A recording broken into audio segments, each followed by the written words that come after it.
नमस्कार मित्रांनो. सती आणि अपर्णा म्हणजे पार्वती यांचा कथाभाग संपला. आता आपण रामायणाच्या मूळ कथेकडे परत येऊ. प्रभू श्री रामचंद्र शोकवियोगामध्ये वियोग दुःखामध्ये आपण फारच व्यथित आहोत अशी लीला दाखवून नंतर जेव्हा सतीला परत पाठवतात ओळखून आणि नंतर बाहेर पडतात, त्याच्यानंतर त्यांना जटायू दिसतो. जटायू त्यांना पुढे सांगतो, दक्षिणेकडे रावण तुझ्या पत्नीला घेऊन गेलेला आहे. मग ते त्यात तसेच पुढे निघतात. थोडे पुढे म्हणजे पुढे गेल्यानंतर त्यांना एक कबंध म्हणून राक्षस भेटतो. ह्या कबंध राक्षसाचा ते वध करतात. तेव्हा तो कबंध राक्षस म्हणतो, जेव्हा ते वध करायला प्रवृत्त होतात तेव्हा ते म्हणतात की तुम्ही माझा वध करा आणि मला भडाग्नी द्या, मला जाळून टाका. प्रभू श्री रामचंद्र म्हणतात की आधी मला माझ्या पत्नीचा पत्ता सांग किंवा काहीतरी संदर्भ दे, ती दक्षिणेकडे कुठला तरी आसूर तिचं हरण करून घेऊन गेला आहे. तेव्हा तो हा कबंध म्हणतो की मला मारा आणि त्याच्यानंतर तुम्ही मला जाळून टाका, मग मी तुम्हाला सांगेन. प्रभू श्री रामचंद्र त्याचा वध करतात आणि भडाग्नी देतात. तो भडाग्नी दिल्यानंतर तो पुन्हा प्रगट होतो, पण आता तो गंधर्वाच्या रूपात असतो. कबंध राक्षस इंद्राच्या शापामुळे तो गंधर्व कबंध या राक्षस देहाला प्राप्त झालेला असतो. मग तो सांगतो गंधर्व त्यांना की इथून तुम्ही पंपा नगरी म्हणून आहे त्या तिथे जा. पंपा नगरीमध्ये पंपा सरोवर म्हणून एक ठिकाण आहे, तिथे जा आणि त्याच्या शेजारी ऋष्यमुख म्हणून पर्वत आहे, तिथे सुग्रीव हा वानर राजा आहे. हा वानरराज तिथे त्याच्या सेनापतींसमवेत राहतो. तेव्हा तिथे जाऊन तुम्ही त्याला भेटा, मग तो तुम्हाला मदत करेल आणि सीता शोधसुद्धा तो करून देईल. त्याच्याशी तुम्ही संपर्क साधून त्याच्याशी मैत्री करा असं सांगून तो अंतर्धान पावतो. त्याला मुक्ती मिळालेली असते प्रभू श्री रामचंद्रांच्या ती मरण आल्यामुळे. म्हणजे पुढे जाताना वाटेमध्ये त्यांना शबरी भेटते. शबरी एक भिल्लीण असते, भिल्ल जातीची स्त्री, आणि तिच्या गुरूंच्या आज्ञेवरनं प्रभू श्री रामचंद्र इथे येणार आहेत आणि आपल्याला त्यांचं सान्निध्य लाभणार आहे याच्यासाठी ती डोळे लावून प्रभू श्री रामचंद्रांचा जप करत बसलेली असते. मग प्रभू श्री रामचंद्र तिथे येतात, शबरीला भेटतात. शबरी आनंदाने त्यांना आपण रानमेवा जो असतो तिने, आपण ती गोष्ट आहे की आपल्या सगळ्यांना माहिती आहे की उष्टी बोरं शबरीची, आणि तीसुद्धा प्रभू आनंदाने स्वीकारतात आणि प्रभू श्रीरामचंद्रांचं दर्शन घेऊन शबरीसुद्धा आपला जीवनक्रम संपवते. मग तिथून प्रभू श्रीरामचंद्र पुढे येतात आणि ऋष्यमुख पर्वतापाशी येतात. ऋष्यमुख पर्वत अतिशय कठीण आहे चढायला. आता ह्या पर्वतावर चढून जावं कसं हा ते विचार करत असतात, तर वरती पदभ्रष्ट झालेला सुग्रीव आपल्या हनुमंत म्हणजे मारुती इत्यादी मंत्र्यांच्या समवेत राहत असतो. आता हा सुग्रीव हनुमंत यांची पूर्वपीठिका, अंजनीचा मुलगा हनुमंत म्हणजे मारुती, तो जन्मतःच सूर्याला फळ म्हणून फळ आहे असं समजतो जन्मल्याबरोबर, आणि तो 300 योजन उड्डाण करतो. म्हणजे किती, 2400 मैल सूर्याच्या दिशेने ते फळ खायला, सूर्यरूपी फळ. लहान असतो, वानराची बुद्धी. आता हा काहीही करू शकतो, एवढा समर्थ वानर आहे म्हटल्यानंतर इंद्र घाबरतो आणि त्याच्यावरती आपल्या वज्रायुधाचा प्रहार करतो. त्याच्यामुळे हनुमंताच्या हनवटीला थोडीशी मारुतीच्या जखम होते आणि तो जमिनीवर पडतो. त्याबरोबर त्याचे वडील जे असतात वायुदेवता, त्यांना संताप येतो आणि ते चलनवलन बंद करून टाकतात आपलं कार्य. आपल्याला माहिती आहे, श्वास घेतला नाही की मरण, एका क्षणात आपला प्रेत होतं, काही क्षणांमध्ये, हो की नाही. वायुदेवताचा संचार शरीरातला बंद झाला की 10 रूपं धरून वायुदेवता आपल्या शरीरात संचार करत असते. तर त्यांनी त्रैलोक्यातलं चलनवलन बंद केलं म्हटल्याबरोबर देव घाबरतात, कारण त्यांचे प्राण कंठाशी येतात. मग ते सर्वजण वायुदेवतेचं स्तवन करून सांगतात की तुझ्या मुलाला काही इजा झालेली नाही, होणार नाही, आणि त्याला खूप वेगळे वर देतात आणि वायुदेवता प्रसन्न होते. भगवान विष्णूसुद्धा वायुदेवतेच्या मुलाला वर देऊन सांगतो की हा बाळ इच्छामरणी होईल. आणि याला कुठल्याही अस्त्रांनी किंवा शस्त्रांनी मरण येणार नाही.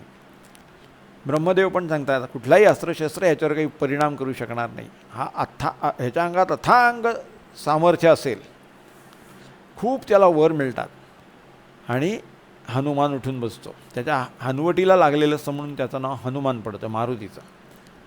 आणि मग पण हा काही दिवसांनी काय होतं, मारुती हा मुळात एका वानरीच्या पोटी जन्म घेतलेला असल्यामुळे त्याची बालबुद्धी असते.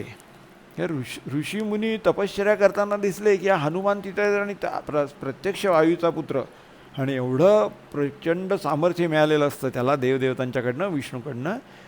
तो तपश्चर्या करणाऱ्या ऋषीमुनींना उडवून परत झेलायचा, असे वरती टाकून द्यायचा. ते खूप वरती जायचे, 8 मजली इमारत, 20 मजली इमारत, असे वरती आणि परत खालती यायला लागायचे. काहीतरी घडतंय, त्यांची ध्यानावस्था भंग पावली की ते घाबरायचे, आपण आता जमिनीवर आपटणार की काय. तेवढ्यात मारुती त्यांना हातात धरायचा आणि अलगद जमिनीवर ठेवायचा. ह्या सगळ्या त्याच्या क्रीडा लीला होत असतात, पण ऋषीमुनींना त्रास व्हायला लागतो. आणि त्या ऋषीमुनींना त्याच्याकडे दिव्यदृष्टीने पाहिल्यानंतर त्याच्या आयुष्याचं प्रयोजन काय हेही कळतं, आणि हेही लक्षात येतं की याला शाप देऊन काही उपयोग नाही आहे. म्हणून ते त्याला काय वर देतात की जोपर्यंत कोणी तुला तुझ्या सामर्थ्याची आठवण करून देत नाही तोपर्यंत तुला तुझ्या सामर्थ्याची आठवण, म्हणजे तू स्वतःकडे एवढं सामर्थ्य आहे हे विसरशील. आता शाप देता येत नाही म्हणून ते वर देतात बरं का. पण त्याच्यामुळे असं होतं की हा जो मारुती असतो तो एखाद्या सामान्य वानराप्रमाणे काळ कंठायला लागतो. ह्याची जी आई असते अंजनी, ह्या अंजनीला 2 भाऊ असतात आणि त्यांची नावं काय, मोठा असतो तो वाली आणि धाकटा असतो तो सुग्रीव. तर हे दोघेही भाऊ, त्यांचं आपापसात खूप प्रेम असतं. आणि ते किष्किंधा म्हणून जी नगरी असते कर्नाटकामध्ये, आता ती जागा आहे बरं का, तर तिथे ते तत्कालीन किष्किंधेमध्ये राज्य करत असतात. हा वाली जो असतो तो राजा असतो आणि सुग्रीव तिथला युवराज असतो. आणि थोडा मोठा झाल्यानंतर अंजनी आपल्या मुलाला मारुतीला सांगते की तू त्यांच्याकडे जाऊन राहा, पण तू सुग्रीवाच्या बरोबर राहा. आणि महत्त्वाची गोष्ट म्हणजे जर सुग्रीव आणि वाली यांच्यामध्ये वितुष्ट आलं तर तू त्या दोघांच्यामध्ये हस्तक्षेप करू नकोस, पण तू सुग्रीवाच्या बरोबर राहत जा. कारण सुग्रीव हा अतिशय सदाचार संपन्न असतो, वाली प्रचंड सामर्थ्यवान असतो आणि मदांध असतो. त्याप्रमाणे मारुती आपल्या मामांच्याकडे जातो. इकडे काय होतं, हे दोघेजण यांच्यामध्ये आपापसात प्रेम खूप असतं. पण एके दिवशी एक राक्षस या वालीला आव्हान द्यायला येतो रात्री. हा वाली जो असतो ह्यानी अशा प्रकारे सामर्थ्य प्राप्त करून घेतलेलं असतं की तो जर कोणाशी द्वंद्वयुद्ध करायला लागला तर तो ज्याच्याशी द्वंद्वयुद्ध करायला लागेल त्याचं निम्म बळ वालीला प्राप्त होईल. त्याच्यामुळे तो अजय असतो, कोणीही त्याच्याशी युद्ध करायला लागला की त्याचं निम्म बळ वालीला मिळणार. त्याच्यामुळे तो अजय असतो, त्याच्यासमोर कोणीही युद्धात टिकाव धरू शकत नाही. एकदा रावण त्याची खोडी काढतो, तो त्याला काखेत धरून 6 महिने फिरवत असतो. रावण त्याच्या काखेतनं बाहेर पडू शकत नाही. आणि तेव्हा अंगद, त्याचा मुलगा अंगद, तो अंगद लहान असतो. मग हा त्या रावणाला येऊन त्या अंगदाच्या झोपाळ्यावर बांधून ठेवलेलं असतं, एखाद्या जंतूला बांधावं त्याप्रमाणे, किंवा एखादं छोटंसं जे आपण खेळणं बांधावं तसं. आणि तो अंगद हातपाय हलवताना त्या रावणाला असे झापड्या मारायचा आणि रावण ओरडत बसायचा. एवढा वाली सामर्थ्यवान असतो बरं का. तर पुढे काय होतं, हा वाली आणि सुग्रीव यांचं एकमेकांवर अत्यंत प्रेम असतं. वालीच्या पत्नीचं नाव असतं तारा, आणि ही पंचपतिव्रतांमधली एक आहे. मागच्या वेळी आपण तो श्लोक पाहिलेला होता, अहिल्या द्रौपदी सीता तारा मंदोदरी तथा पंचकम या स्मरे नित्यम महापातकनाशनम. ही तारा जी आहे ती वालीची पत्नी, आणि सुग्रीवाची पत्नी असती तिचं नाव असतं रुमा. तर एके दिवशी मगाशी आपण ऐकलं की तो एक राक्षस असतो, तो येऊन वालीला युद्धाचं आव्हान देतो आणि वाली संतापून निघतो. सुग्रीव म्हणतो मी पण येतो, चल. दोघे जण जातात त्या राक्षसाच्या मागे. वाली येताना पाहिल्याबरोबर तो राक्षस घाबरतो आणि पळत सुटतो. वाली त्याच्या मागे लागतो. सुग्रीव वालीच्या बरोबर राहायचा प्रयत्न करत असतो, पण वालीला कोणीही आव्हान दिलं की त्याला आपला मद अनिवार्य व्हायचा आणि तो त्याच्याशी वर तुटून पडायला जायचा. तो राक्षसाच्यावरती मोठ्या वेगाने चाल करून जातो. तो राक्षस घाबरून पळत पळत पळत शेवटी एका गुहेत घुसतो, एका डोंगरात येऊन. तो गुहेत घुसल्यानंतर वाली अत्यंत निर्भीड असतो. तो कशालाच घाबरायचा नाही, कारण त्याला वरदानच तसं प्राप्त असतं, जो कोणी तुझ्याशी युद्ध करायला येईल त्याचं निम्म बळ तुला मिळेल. तो सुग्रीवाला सांगतो की तू इथेच थांब, बाहेर पहारा कर, मी आत जाऊन त्या राक्षसाला मारून येतो. आणि तो आत जातो आणि आतमधनं झटापटीचे आवाज येतात. सुग्रीव तिथे काही दिवस थांबतो, पण बाली बाहेर येत नाही आणि शेवटी आतमधून रक्ताची एक नदीच बाहेर वाहत येते. सुग्रीव घाबरतो. आता त्याला वाटतं की बहुतेक वालीचं त्या राक्षसाने काही केलं की काय. मग सुग्रीव घाबरून काय करतो, तिथे एक फार मोठी प्रचंड शिळा असते, ती खेचून त्या गुहेच्या मुखावर बसवतो की जेणेकरून आतून तो राक्षस बाहेर येऊ शकणार नाही. आणि तो पुन्हा किष्किंधेमध्ये येतो. आता हे दोघेही तिकडे गेलेले असल्यामुळे काय झालेलं असतं, किष्किंधेला आता राजा नसतो आणि हा आल्यानंतर वाली तिथे नसतो, ज्याच्यामुळे तिथले जे त्यांचे मंत्रीगण असतात ते सुग्रीवाला राज्याभिषेक करतात, कारण कुठलंही राज्य राजाशिवाय राहू देणं इष्ट नसतं, असं राजनीती सांगते. इकडे प्रत्यक्षात वालीनी त्या राक्षसाला मारलेलं असतं एवढे दिवस युद्ध करून, आणि तो जेव्हा परत बाहेर यायला निघतो तेव्हा एवढी मोठी शिळा बाहेर बसवलेली. मग तो शिळा कशीबशी पाडतो खाली आणि बाहेर येतो आणि किष्किंधेला येतो. तोपर्यंत याचा नुसताच राज्याभिषेक झालेला असतो सुग्रीवाचा. आणि वालीला तो जेव्हा वाली परत राज्यात येतो आणि सुग्रीवाचा राज्याभिषेक झालेला आहे म्हटल्यानंतर वालीला वाटतं की म्हणूनच त्याला सुग्रीवाला राज्याभिषेक करून घ्यायचा होता, म्हणून त्यांनी हेतुपुरस्सर त्या गुहेच्या दारावरती ती मोठी शिळा बसवली, आपण बाहेर येऊ नये म्हणून. तो दरबारात जातो. सिंहासनावर सुग्रीव विराजमान असतो. वालीला पाहिल्याबरोबर सुग्रीव आनंदाने म्हणतो, अरे वाली तू आहेस अजून, ये ये. पण आता वालीला संताप आलेला असतो. तो त्या सुग्रीवाला आपल्या बलदंड बाहूंनी मुष्टीप्रहार करायला लागतो आणि ते सुग्रीवाला असह्य होतात. सुग्रीव त्याला सांगायचा प्रयत्न करतो, मला वाटलं की त्या राक्षसानी तुझं काही बरं वाईट केलं की काय, म्हणून मी घाबरून तिथे ती शिळा त्या गुहागृहावरती बसवून आलो, गुहाद्वारावरती बसवून आलो. पण वाली काही ऐकायच्या पलीकडे गेलेला असतो. संतापून तो त्या सुग्रीवाला एवढं मारतो की सुग्रीव जीवाचा आकांताने तिथनं पळत सुटतो. आणि सुग्रीवाची पत्नी जी असते रुमा, तिचंसुद्धा तो वाली जबरदस्तीने हरण करून तिला आपल्या अंतःपुरात ठेवतो आणि सुग्रीवाला पदभ्रष्ट करतो आणि पुन्हा तिथे सिंहासनावर स्वतःचा अभिषेक करून घेतो. मातेने दिलेल्या आज्ञेनुसार हनुमान काही तिथे वालीच्या बरोबर थांबत नाही, तर तो सुग्रीवाच्या बरोबर येतो. आणि हा ऋष्यमुख पर्वत जो असतो, त्या वालीला एका ऋषींचा शाप मिळालेला असतो की तू जर या ऋष्यमुख पर्वतावर आलास तर तुझ्या डोक्याची शकल होऊन तुला मरण प्राप्त होईल. म्हणून तो वाली त्या ऋष्यमुख पर्वतावर येऊ शकत नसतो. म्हणून तिथे सुग्रीव आणि त्याचे मंत्रीगण सुखाने निवास करत असतात. राम लक्ष्मणांना पाहिल्याबरोबर सुग्रीवाला फार भीती वाटते. त्याला वाटतं की यांना बहुतेक एवढे समर्थ धनुर्धर दिसतात, त्यांना वालीनीच पाठवलं की काय. म्हणून तो तिथून मलय पर्वतावर पळतो आणि हनुमंताला सांगतो, मारुतीला, अरे ते कोण आहेत ते जरा बघ बाबा, नाही तर मला माझ्या जीवाचा काही भरोसा वाटत नाही. हा वाली मला मारण्यासाठी काही करेल. तो स्वतः ऋष्यमुख पर्वतावर येऊ शकत नाही, पण मला काहीतरी धोका व्हावा किंवा दगाफटका करावा म्हणून तो धनुर्धर निश्चित पाठवू शकतो. त्याची खातरजमा करायला मारुती त्या दोघांच्या समोर प्रकट होतो, एका ब्राह्मणाचं रूप घेऊन. आणि त्या दोघांच्या समोर हात जोडून उभा राहतो आणि त्यांना विचारतो, आपण कोण आहात, कुठून आलात. ते म्हणतात, आम्ही राजे दशरथ जे होते अयोध्यापती, आम्ही त्यांचे चिरंजीव. मी त्यांचा ज्येष्ठ चिरंजीव आणि हा कनिष्ठ, आम्ही दोघेही त्यांचे चिरंजीव आहोत. माझं नाव राम आणि याचं नाव लक्ष्मण. प्रभू श्री रामचंद्रांच्या तोंडून माझं नाव राम हे ऐकल्याबरोबर मारुतीला काय होतं ते कळत नाही, पण एकाएकी त्या मारुतीला जाणीव होते काय की आपलं आराध्य दैवत जे आहे ती हीच व्यक्ती आहे.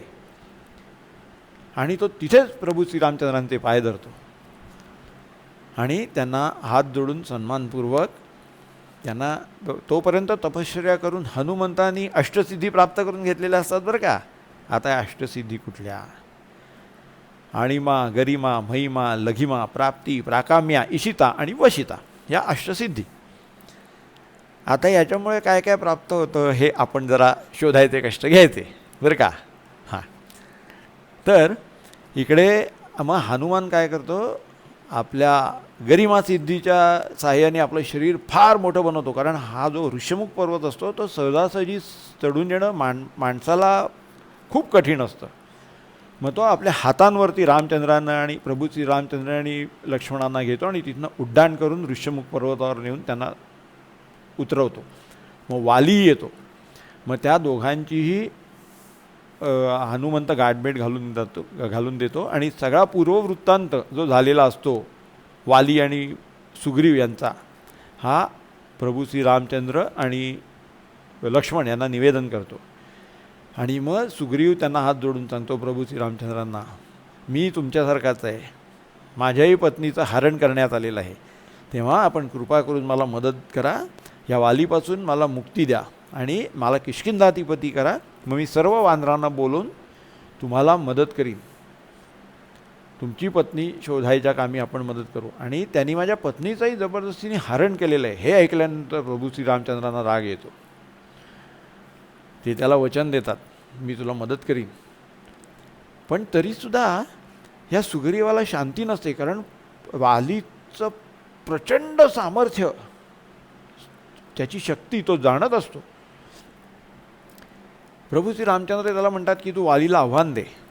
तो म्हणतो, प्रभू त्या हनुमंत त्या दोघांचीही मी अग्निदेवतेच्या साह्याने त्या दोघांच्यामध्ये मैत्री घडवून आणतो. आता ते दोघे मित्र होतात. आणि जेव्हा सुग्रीव सांगतो प्रभू श्री रामचंद्रांना, मित्रा रामचंद्र आपण कृपा करून मला किष्किंधाधिपती परत बनवा, ते म्हणतात तू वालीला आव्हान दे. तो म्हणतो, महाराज माझ्या मनात एक छोटीशी शंका आहे. काय म्हणे, त्या राक्षसाला ज्या वालीनी मारलं आणि नंतर मी पदभ्रष्ट झाल्यानंतर जाताना वाटेत वालीला त्या राक्षसाचा सांगाडा दिसला. प्रचंड मोठा सांगाडा असतो. तर वालीनी जाताना तो सांगाडा दिसल्यानंतर सहज त्याला जी लाथ मारली, तो सांगाडा कित्येक योजने लांब जाऊन पडला आहे. एवढं प्रचंड सामर्थ्य, एवढी ताकद आहे त्या वालीच्या अंगात. तेव्हा म्हणे, आणि दुसरं म्हणजे म्हणे तो वाली एवढा सामर्थ्यवान आहे धनुर्विद्येमध्ये की तिथे 8 ताल वृक्ष असतात एका रांगेमध्ये. म्हणे वालीनी इकडनं जो बाण मारला होता तो 7 तालवृक्षांना भेदून 8व्या तालवृक्षात जाऊन घुसला.